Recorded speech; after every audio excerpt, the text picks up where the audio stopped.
everybody. So today I'm going to be doing a special fragrance unboxing and initial first reaction review on a fragrance that I have been eyeballing for a while.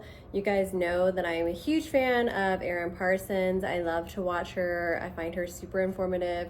I too also love anything that's like vintage or like vintage glamour in that era, and a little bit like vampy. I find her as well, and I am definitely. So I obviously watch all of her TikToks, and she shows me stuff that I have never heard of before or stuff that I find fascinating and want to know more about, and this is one of those times. Recently she posted this video where she was talking about, if you're ever curious about what Angelina Jolie used to smell like back in the day, this was apparently her scent. I'm sure she is like most of us, where she probably has a wardrobe of fragrances and she probably picks things that she likes. I know that she's the face, or was the face, of Guerlain for a while, so I'm sure that she has some Guerlain fragrances laying around. But for a long time, and I think it's still current, this is apparently what she wore / wears still. And you guys know I'm a huge fragrance buff, but I honestly had never heard of this brand. And I fancy myself as a very well-rounded fragrance collector. I have a ton of fragrances, or if I don't have them, I'm very aware of the brands and the makers and the houses. I honestly don't know how this one slipped me by, but when I really started getting interested is when she was talking about the notes, and the notes sounded super interesting to me and super unique. Also, just the aesthetic of this French fragrance house, I just was like, God, I feel like I would love this. Why have I never heard of this?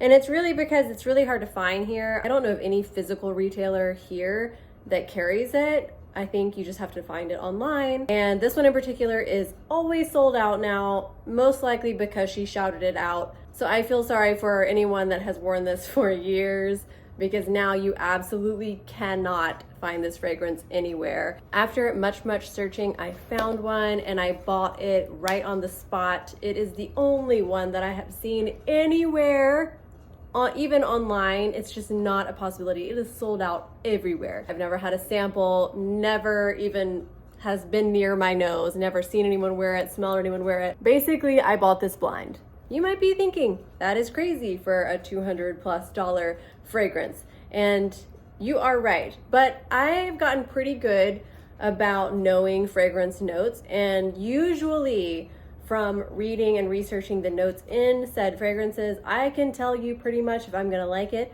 or if I'm gonna hate it already before even smelling it. I think maybe in a past life, maybe I was a perfumer, or maybe I'll be one in the next life, who knows. So without further ado, today we are unboxing and giving an initial reaction to this bad boy. It's Histoires de Parfums. It's the Parfum de Revolte, and it is 1969 is the year. Okay, so this is the box. It is completely unopened. You guys know that I'm a huge believer in things like fragrance and skincare. You get what you pay for. And yes, you can find some cheaper dupes or cheaper products that do fairly good jobs, but I am just, maybe I'm old school, but I just don't believe that you can achieve things like this with cheaper fragrance lines. You can tell also just with the quality of the packaging. I would say kind of retro, probably a nod to 1969. And the little Histoires de Parfums there. It has the year, which is 1969, and then just a little bit about it. I really appreciate this fragrance house because usually on whatever they send you, they'll actually send you the notes, which is really rare for fragrances. Usually you just have to figure that shit out yourself. But they put it right on the packaging. So I'm gonna read you what it says. A deep and voluptuous trail of scent. 1969, the essence of harmonious sensuality. An erotic, spiced bouquet of cardamom, clove, patchouli, and white musk, created for men and women. So this is a unisex fragrance. We're gonna just go off of the notes right here on the box. Notes de tête is like the top notes, or the head notes, basically. Fruits of the sun, peach. Then the fruits de coeur, which is like the heart notes, would be rose. It's white flowers, cardamom, and clove. And then the base notes are going to be patchouli, chocolate, coffee, and white musk. I mean, how can that not be good, right? When I think in my head, what possibly could a woman like Angelina Jolie smell like? This is pretty accurate. I would say it's pretty accurate. I also love that it's listed as like a sensual fragrance. It's a really, they like specifically label it on there that it's like an erotic fragrance, and you know, I love that. Okay, so let's open this guy up. First time that I bought a full size fragrance, completely blind, but from the notes, I think I'm gonna love it. So yeah, this is kind of wild, and it's also just cool because you guys get to see my initial first reaction. So this comes with like the sleeve here, and we're just going to pull this out.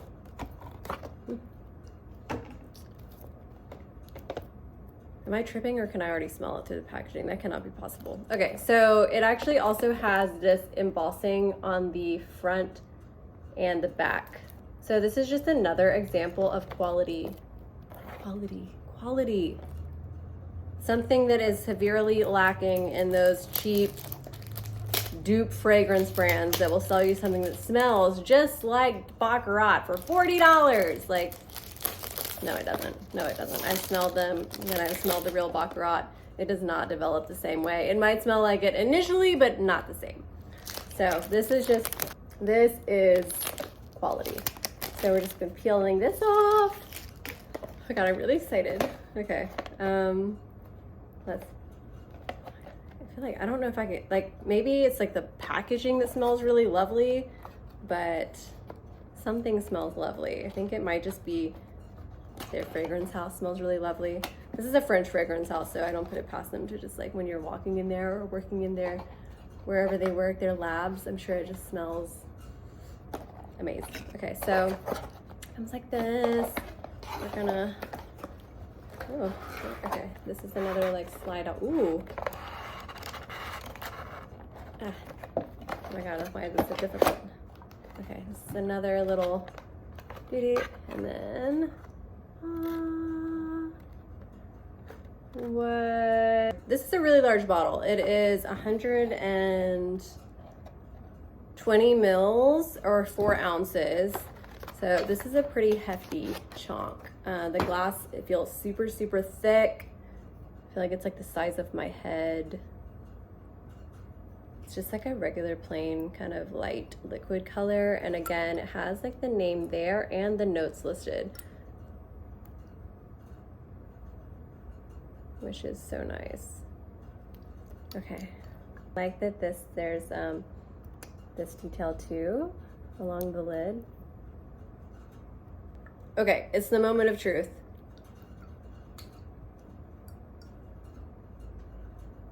Oh my God, I can already tell I'm actually in love.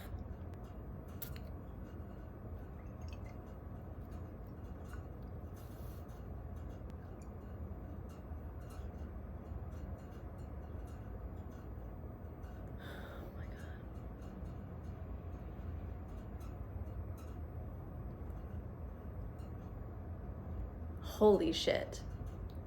Holy shit. Holy shit. Oh my God, you guys. I'm a little speechless, honestly. This smells so damn good. Like, that is so unique. I have smelled a lot of fragrances. I have worked for multiple fragrance brands. I have been around beauty and fragrance forever. I mean, over a decade. I am very, very, very familiar with all sorts of fragrance lines and fragrances. This, I honestly can say I have never smelled anything like it, which is huge. I mean, even fragrances that I love, that I own, that are in my wardrobe, I'm like, oh yeah, like, I love this. It kind of smells like blah, blah, blah, you know, like it's always like a nod to blah, blah, blah. Like you can tell someone took some inspiration from something, and it's fine because like there's only so many fragrance notes you can have. So like how, you know, things are going to overlap. But this, This is super, super unique. I heard some other people talk about how they weren't really sure, or they didn't really get that it was a gourmand fragrance. I totally get that it's a gourmand fragrance. It smells like say you took your favorite yummy dessert and also like the most beautiful, exotic, sensuous flowers, and like your cup of favorite latte, and smooshed it all together. That's what this smells like. It smells so good. And then like the cardamom comes out, so it's like a little bit spicy, but it's not spicy in like a, it's definitely not spicy in like a cinnamon or like too strong kind of way, even though it has the cardamom and clove. It's really, really subtle on that. It doesn't smell like YSL Black Opium. It's not, or Tom Ford. It's not that kind of spicy. It's just like a little sprinkle. I definitely get the peach and like the fruit notes right off the top, like a summer fruits, juicy peach, which I love peach. I don't think I own any other fragrance with peaches because I'm usually not that big of a fruit fragrance lover. I definitely smell the chocolate. It definitely smells like chocolate covered peaches. I would say I get a little smidge of the coffee, but that's a base note, so I should be smelling that a lot more later when it starts developing more. You guys, this fragrance is good. It is good. So, you know I gotta do this part. Delish. So who would wear this fragrance? Apparently, Angelina Jolie. Enough said, okay? Enough said. Think of somebody with that aesthetic, that mind frame, somebody that is super, super strong, super like a little bit mysterious, really powerful, sensuous, erotic, that kind of just, like you're in a cafe somewhere and you see this woman come in and you know that she is just magical. That's what you get. I've heard a lot of times that this is one of those fragrances that people will chase someone down and be like, what are you wearing?